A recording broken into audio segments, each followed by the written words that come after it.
د کہانی شروعات په یو عجایبګر کې د ټینا او ډیزی نومي دوو جنکو نه کیږي. ټینا او ډیزی دواړه د یو آینې مخې ته ولاړې وي او خبرې کوي چې په دې کې ټینا ډیزی ته وایي چې کاش منګه دواړه په یو بله دنیا کې پیدا وي او زه هلته شهزادګۍ وي. د آینې نه جواب راشي چې هم دغسې به کیږي. ټینا او ډیزی دواړه ډېرې زیاتې حیرانې شي او ټینا د آینې د ټچ کولو کوشش کوي چې آینه ټینا ځان ته راکاږي. ډیزی د ټینا د بچ کولو کوشش کوي خو آینه ډیزی هم ځان ته راکاږي او هغې دواړه یو بلې دنیا ته لاړې شي. ټینا په یو محل کې حاضره شي او هر کله چې هغه بهر وګوري نو هغه واقع چې د خپلو خیالونو دنیا ته راغلی وي. په دغه دوران کې هم په هغه محل کې یو ښاپیری حاضر شي. ټینا د هغې نه تپوس وکړي چې زه څوک یم او ته څوک یې او دا زه په کوم ځای کې موجود یم.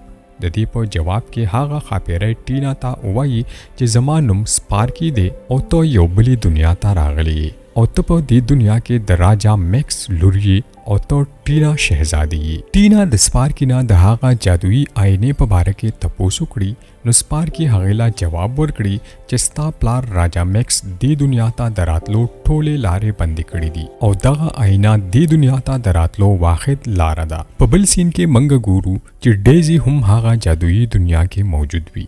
ښاپیری راشي او ډیزی ټینا خواله محل ته بوزي. ټینا ډیزی ته د سپارکی ټوله کیسه بیان کړي او هغې ته وایي چې موږ دلته یو جادویي دنیا ته راغلی یو. ډیزی د ټینا نه تپوس وکړي چې موږ به واپس خپلې دنیا ته څنګه ځو چې په دې سره سپارکی ډیزی ته جواب ورکړي چې سحر چرګان بانګونه وایي نو دا شیشه به دوباره راویښیږي او تاسو سره 15 ورځې دي. که چېرې تاسو په دې 15 ورځو کې واپس خپلې دنیا ته لا نړئ نو بیا به دا آینه 6 میاشتې پس راویښیږي. سپارکی د هغه ځای نه روانه شي او هغې دواړو ته وایي چې چرې هم ستاسو د دواړو ما ته ضرورت راشي نو تاسو وایئ چې سپارکی حاضره شه او زه به تاسو ته هغه ټایم حاضره شم. د سپارکی د تلو نه پس ډیزی ټینا ته وایي چې ته خو د خپل خواهش مطابق په دې دنیا کې شهزادګۍ یې خو زه د دې دنیا د ټولو نه غټه جادوګره کېدل پکار یم. چې په دې کې په هغه ځای کې ښاپیری حاضر شي او ټینا ته وایي چې سبا ستا برډې ده او د دې دپاره به د یو بل ملک نه بله شهزادګۍ سنډریلا راځي. ښاپیری ټینا او ډیزی دواړو ته د تیارېدو دپاره وایي. ټینا او ډیزی دواړه ځان تیار کړي او د تصویرانو وباسلو دپاره د خپلې کمرې نه بهر راوځي چې د هغې نظر په یو ډېر ښکلي هلک ولګي. د ټینا او ډیزی دواړو دا خیال وي چې دا هلک په دې دنیا کې یو ډېر غټ شهزاده دی خو چې هر کله هغه هلک سره ملاو شي نو هلک هغې ته وایي چې زما نوم الدین دی او زه د بادشاه غلام یم او په استبل کې د اسانو کار کوم. ټینا هغه هلک ته وایي چې ستا نوم الدین دی نو ستا چراغ چرته دی. د دې په جواب کې هغه هلک ټینا ته وایي چې زما صرف نوم الدین دی او ما سره چراغ نشته او زه هیڅ قسمه جادو نه کوم ولې چې ستا پلار د جادو ډیر سخت خلاف دی او هغه جادوګران پانسی کوي. ټینا خپل موبایل راوباسي او الدین سره یو سیلفي وباسي چې الدین د ټینا نه تپوس وکړي چې دا د کوم یو جادو آله ده. ټینا هغه ته وایي چې دا د جادو آله نه بلکې موبایل فون دی. د دې نه پس منګه ګورو چې ټینا او ډیزی دواړه د محل نه بهر شهزادي سنډریلا سره ملاویږي.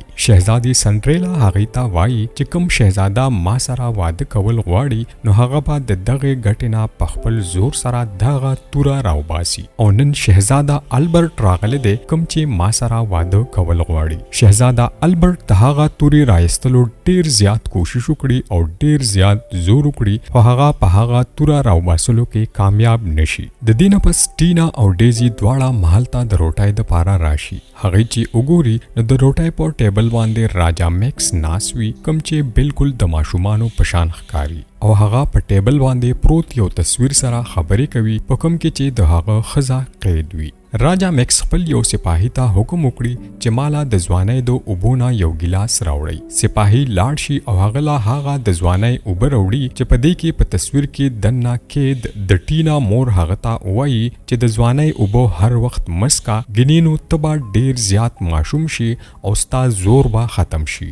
په دې سره راجا میکس هغې ته وایي چې ته هم په دغه ځای کې اوسه او خپل کار سره کار ساته. ټینا چې دا ټولې خبرې واوري نو هغه د خپل پلار راجا میکس نه تپوس وکړي چې ستا زما د واده په باره کې څه خیال دی، چې د دې په جواب کې سنډریلا هغې ته وایي چې آیا ستا نه هیر دی، په تا باندې جادو شوی دی او که چېرې مونږه ستا واده وکړو نو هغه جادوګره به تا مړه کړي. په تصویر کې د ټینا مور هم هغې ته وایي چې بچې مونږه ډېر زیات کوشش وکړو خو مونږه دا جادو مات نکړی شو. په بل سین کې مونږ ګورو چې شهزاده بوسکو د خپلو اسانو په استبل کې ولاړ وي او د هغه په استبل کې کار کولو والا یو نوکر هغه استا خېجوي چې په دې کې د هغه مور ماریا هغه ځای ته راشي او هغه ته وایي چې ته ډیر زیات نالایقه شهزاده یې، خو په دې وخت کې ته د شهزادي د جادو ختمولو دپاره روان یې او که چېرې ته په دې جادو ختمولو کې کامیاب شوې نو راجا میکس به تاله د ټول ملک بادشاهت درکړي. د شهزاده بوسکو مور ماریا ته دا پته وي چې شهزاده بوسکو یو هجړه دی او هغه په جینکو کې هیڅ قسمه څه دلچسپي نه لري، خو د هغه مور ماریا د بادشاهت لالچ کوي او هغه لیږي چې هغه د شهزادي ټینا جادو مات کړي. په بل سین کې منګ ګورو چې د محل نوکرانې شهزادي ټینا په یو بستر کې سملوي او په تصویر کې د هغې مور شهزادي ټینا ته وایي چې د اندازې مطابق په نن د دنیا د ټولو نه غټه جادوګره راځي او هغه به په تا باندې جادو کوي او ته به د ټول عمر دپاره اوده کېږي او دا جادو به هلغې ختمیږي چې کله یو داسې انسان تا کیس کړي کوم چې تا سره د زړه نه مینه کوي. د دې نه پس هغه ټول خلک د هغه کمرې نه لاړ شي او په دې کې د المارۍ نه ډیزي راوځي او هغه ټینا ته وایي چې مونږه په خپله دنیا کې داسې ډېرې کهانۍ او ډېر فلمونه کتلي دي، مونږ به یو داسې منصوبه جوړوو چې د جادوګرې جادو په تا باندې اثر هم ونه کړي. په بل سین کې مونږ ته د محل نه لرې په یو ډېر غټ ځنګل کې یو جادوګره ښودلې کېږي چې د هغې نه یو لوګی جوړ شي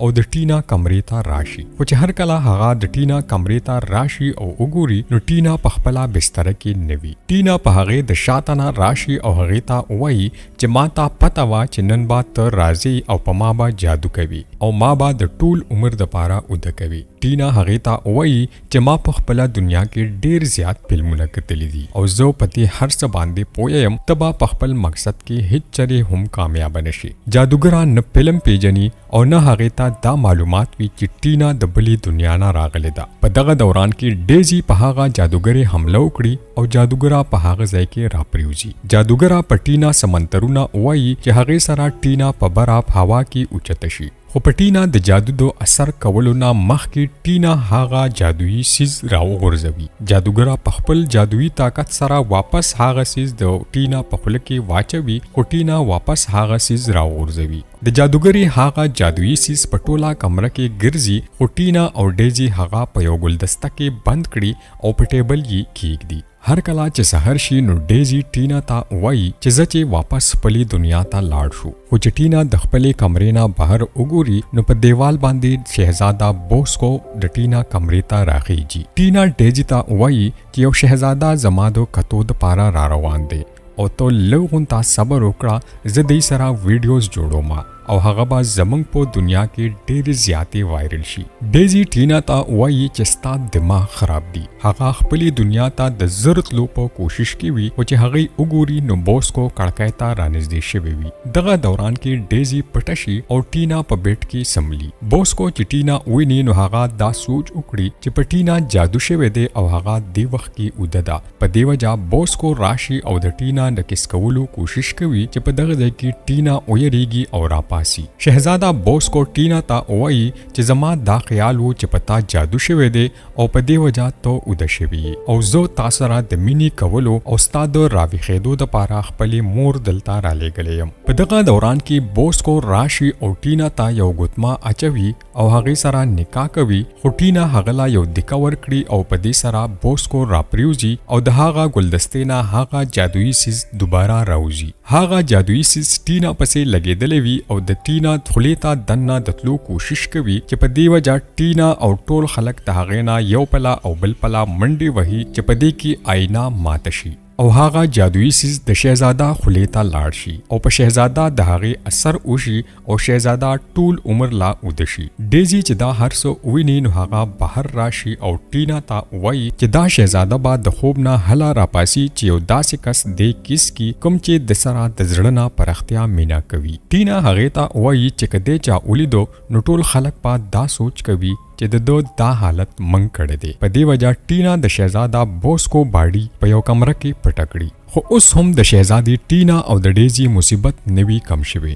ولې چې هغه آینه د کمی په ذریعه چې هغه دوباره خپلې دنیا ته تللی شو هغه ماته شوی وي. په دې وجه ټینا هغه ځای ته سپارکي راوبلي او د هغې نه تپوس وکړي چې دا شیشه به څنګه دوباره روغیږي. سپارکي هغې ته وایي چې په دې ځنګل کې یو ډیره غټه جادوګره موجود ده او دا آینه صرف هغه جادوګره سمولی شي. د دې نه پس موږ ګورو چې راجا میکس په خپل محل کې ناست دی او خپل تاریخ لیکي چې په هغې کې هغه ډیر زیات دروغ لیکي. کم کس چې لیکل کوي نو د هغه کلم د هغه په اختیار کې نه وي او کم څه چې هغه لیکي نو هغه کلم نوی تیار چې هغه ولیکي. لیکلو والا راجا میکس ته وایي چې دا کلم به په هغه اودي غمی کنټرول کېدو کم چې ستا په تاج کې لګېدلی وو. خو چې د کله نه هغه غمې ستا د تاج نه روک شوی دی نو دا کلم زما د کنټرول نه بهر شوی دی. د دې نه پس ټینا او ډیزي د الدین خواله استبل ته راشي او الدین ته وایي چې موږ سره ځنګل ته د هغه جادوګري خواله لاړ شه. الدین هغې ته وایي چې زه هغه ځای ته نشم تللی او زه یریږم. خو چې هر کله ټینا او ډیزي هغه لا دا لالچ ورکړي چې موږ به د هغې جادوګري په ذریعه ته خپلې مور او پلار خواله ورسوو نو الدین هغې سره تیار شي او ځنګل طرف ته روان شي. هر کله چې ټینا او ډیزي د هغه جادوګري ځای ته لاړ شي نو هغه جادوګره ډیره زیاته غوسه وي او ټینا او ډیزي باندې حمله وکړي. خو ټینا او ډیزي دواړه هغې جادوګري ته وایي چې موږ د بلې دنیا نه راغلي یو او زمونږه تا سره هیڅ قسمه څه دښمني نشته. جادوګره د ټینا او ډیزي په خبرو باندې یقین نه کوي او هغې ته وایي چې ستاسو پلار راجا میکس موږ سره ډیر زیاتې کړی دی. زمونږه مشرانو به د دایتوب کار کولو او په محل کې زمونږ نه یو ماشومه مړه شوه او ستا پلار په هغې وجه موږ سره ډیر زیاتې وکړل او موږ یې د ملک نه راوباسلو او بېعزته یې کړو. دې اورېدو سره ټینا او ډیزي هغې جادوګرې ته په ژړا شي او ورته وایي چې موږ د بلې دنیا نه راغلی یو او زمونږه د خبرو سره هیڅ قسمه څه تعلق نشته. په دغه دوران کې جادوګره د ټینا په جسم باندې یو نشان ویني او ډایرکټ د ټینا په خپو کې کینی او د هغې نه ماپای شروع کړي. هغه جادوګره ټینا او ډیزي ته وایي چې د پیشنګویۍ مطابق د بلې دنیا نه دوه راغلي جنکۍ به زمونږه په دې دنیا کې تبدیلی راولي. ټینا د جادوګرې نه تپوس وکړي چې دا بدلاو به په دې دنیا کې څنګه راځي. جادوګره هغې ته وایي چې د پیشنګویۍ مطابق په تاسو ته یو اودي غمې ملاویږي کوم چې د بادشاه د تاج نه روک شوی دی او هر کله چې تا ته هغه غمې ملاو شي نو ټول راج به ستا په کنټرول کې راشي. په دغه دوران کې ټینا د هغه جادوګرې نه تپوس وکړي چې هغه اودي غمې به ماته په کوم ځای کې ملاویږي. جادوګره ټینا ته وایي چې د دې ځای نه ډیر زیات لرې یو قله ده او په هغه قله کې یو ډیر غټ ډریګن موجود دی او هغه ډریګن د هغه اودي هیرې حفاظت کوي. ټینا جادوګرې سره واده وکړي چې زه به دا غمې ضرور راوړم او زه به په دې دنیا کې ضرور تبدیلی راولم. خو د دې ټولو کارونو دپاره ماته د یو ډېرې غټې جادوګرې ضرورت دی. ټینا جادوګرې ته وایي چې ته زما ملګري ډیزي ته جادو وښایه. جادوګرې ټینا ته وایي چې زه به ډیزي ته جادو وښایم خو په دې به 2 میاشتې لګي. په دې وجه ته د دې ځای نه لاړه شه او 2 میاشتې پس تپوس وکړه. ټینا د هغې جادوګرې د ځای نه راروانه شي خو هر کله چې هغه راځي نو د هغې نظر په یو کتاب او په یو لوپټه ولګي. هغه جادویي کتاب او جادویي لوپټه د ځان سره راوړي. په بل سین کې چې موږ ګورو نو د شهزاده بوسکو مور ماریا هغه ځای ته راغلی وي او راجا میکس سره په جګړه وي چې ما خپل زوی ستا د لور د جادو ختمولو دپاره رالیږلی و. او هغه تر اوسه پورې کور ته رانلو. ټینا چې دا هر څه ویني نو هغه سوچ وکړي چې ما ډیره زیاته غلطي کړې ده. هغه کمرې ته راشي او هغه شهزاده بهر را وباسي او په یو کټ کې یې واچوي. بهر جنگ شروع وي او ټینا په یو الماری کې پټوي چې په دغه دوران کې هغه ځای ته د هغه استبل نوکر راشي. د شهزاده بوسکو نوکر راشي او د هغه نه یو کیس واخلي چې په دې سره هغه د خوب نه راویښ شي او په دغه ځای کې ټینا ته پته ولګي چې شهزاده بوسکو یو ګی دی او هغه په جنکو کې هیڅ قسمه څه دلچسپي نه ساتي. ټینا چې دا هر څه ویني نو هغه د الماری نه بهر راوځي او هغه ته دا معلومه شي چې شهزاده بوسکو یو ګی دی او هغه په جنکو کې هیڅ قسمه څه دلچسپي نه ساتي. شهزاده بوسکو چې وګوري چې ټینا منګه دواړه په دې هر څه ولیدو نو هغه ټینا لا دمکی ورکړي او ورته وایي تا چاته هم زموږ د دې تعلق په باره کې وویل نو زه به ټولو خلکو ته وایم چې ټینا یو ډیره غټه جادوګر ده او هغې زه د جادو په ذریعه دلته پټ کړم. ټینا هغه سره واده وکړي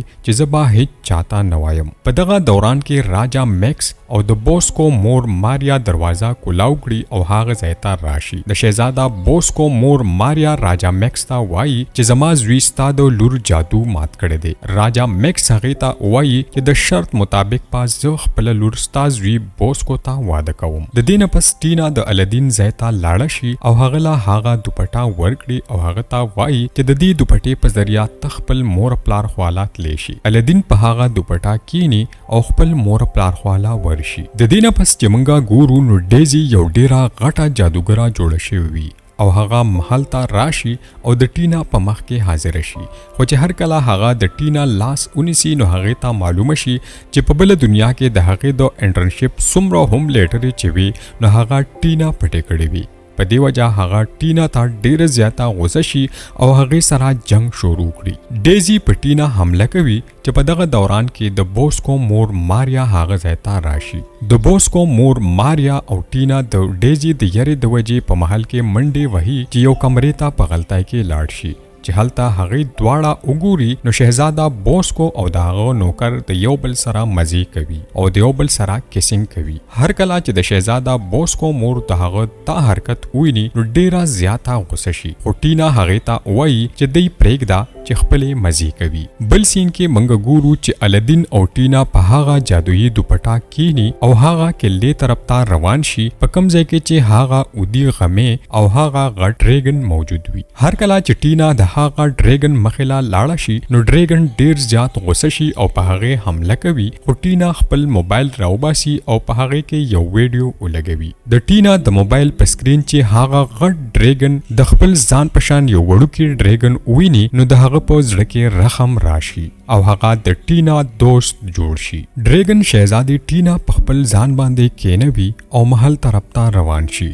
هر کله چې هغه په لاره کې د بادشاه د ځوانېدو والا اوبه وویني نو هغه ټولي اوبه وڅکي او را روان شي. محل ته د تلو نه پس ډریګن د خپلې خولې نه هغه اوبه خارج کړي چې هغه د هغه د پاسه هم راشي. په دې وجه هغه ډریګن وړوکی شي او پر راجا میکس چې هغه اوبه ولګي نو هغه ډیر زیات ماشوم شي. اوس هغه اودي غمې د ټینا سره وي او هر یو څیز د ټینا په کنټرول کې وي او ټینا د هغې دنیا یو نوې ملکه جوړه شوې وي. د ټینا بادشاهت ډیر زیات ښکلی وي او د هغې په بادشاهت کې ټول خلک په خپله خوښه ژوند تیروي. جادوګره او د هغې قبیله هم خوشحاله وي او د هغې په بادشاهت کې شهزاده بوسکو او ټوني دواړه واده هم وکړي.